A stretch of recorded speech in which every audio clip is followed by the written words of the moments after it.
Good morning to everyone and Sir Said Ashrin. My name is Nur Amira Islin binti Ahmad Zabidi. Today I want to present about cultural history and colonialism in Southeast Asia. Okay, first, Khmer, Burmese, Thai and Vietnamese empires between 800s and 1200s. Mon and Khmer people occupied present-day Cambodia from the north. It was the center of the Khmer Empire. Vietnamese, Lao and Burmese arrived in the territories that now form their national centers. 1st century BC, the Red River Valley in the north became center of Vietnamese kingdom. This area was conquered by Chinese dynasty and took on Chinese methods on government and administration. However, Vietnamese regained control and managed to retain their distinct identity. AD 1400s, Vietnamese extended their lands southward across all the coastal kingdom to take over some of Khmer territories at the mouth of Mekong River. Myanmar became Buddhist at Sri Lanka. Monks disseminated Buddhism. Myanmar remained divided until the 1700s when efforts to promote Burmese expansion led to conflict with the British in India. Second, cultural intersection. Phases of migration in Indonesian island brought together more than 100 different ethnic groups and language. AD 500s, traders and invaders from India and China came to the island prior to the establishment of a rice-based kingdom on Java. 600 to 800s, ruling dynasty controlled Malay Peninsula and Indonesia, erecting Buddhist monument in Java. 400s, Filipino culture emerged in the 400s from mixed Malay, Indonesian and Chinese influence. 1200s, after arrival of Muslim, local sultanates established at Malacca and Brunei controlled the island trade. People of Malaysia, Indonesia and Brunei remained predominantly Muslim in religion, Indonesia being the world's largest Islamic state. The colonies and independence at Philippines. Late 1500, Portuguese were the first colonial force to establish trading centers in Philippines. They were forced out by Spanish, who built their capital at Manila on Luzon. Spanish has controlled Roman Catholic priests and monastic order, which assumed control over vast land and resources. Filipinos become only largely Christian country in Southeast Asia. US placed them under its jurisdiction after winning a war with Spain over the Cuba. 1930s, local opposition to colonial rule increased and under Japanese occupation.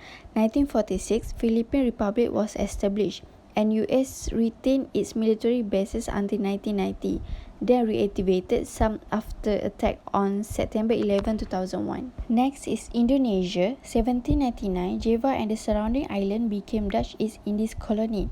The Dutch trading headquarters of Dutch East India Company. The city of Batavia, which is modern Jakarta, became their colonial capital in late 1500. Early 1900, nationalist movement began were further motivated by harsh Japanese treatment during their World War II occupation. Dutch resisted granting independence after war. It came in 1950 when New Indonesia was formed. Next is Malaysia and Singapore. Portuguese annexed Malacca in 1511 to control the spice trade but lost control when Dutch took over it in 1600. Dutch established spice trade monopoly that lasted over 100 years. British founded Part and River Trading Centre in Penang at late 1700 that linked to sales of Indian opium. In 1804, British and Dutch agreed to take control of Malaya and East Indies. 1819, British built Newport at Singapore and controlled by diplomacy. In World War II, Japanese took Malaya but British re-established rule afterward, fighting against companies until independence was granted to Malaya in 1957.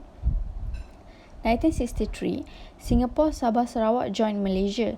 Brunei decided to stay out and Singapore withdrew in 1965 after having problems maintaining Chinese identity among Malay majority.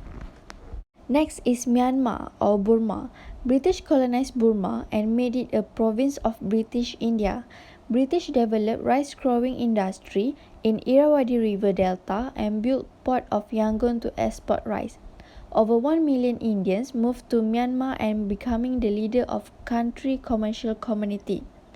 After riots against British in 1930s, many independence groups sided with Japanese in World War II.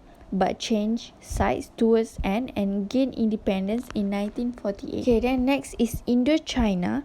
French occupied Indochina during 1800s and early 1900s. During World War II, Nazi Germany occupied France and persuaded colonial government to allow Japanese forces pass through Indochina. After war, French tried to re-establish control area, but communist forces them to leave. In 1975, North Vietnam was victorious and reunified country. Laos went through slow economic development. Cambodia became independent in 1953 but suffered 30 years of civil war. Okay, lastly, Thailand in 1856 to 1939 and 1945 to 1948, Thailand known as Siam. Term Thai used for the first time in early 1900s.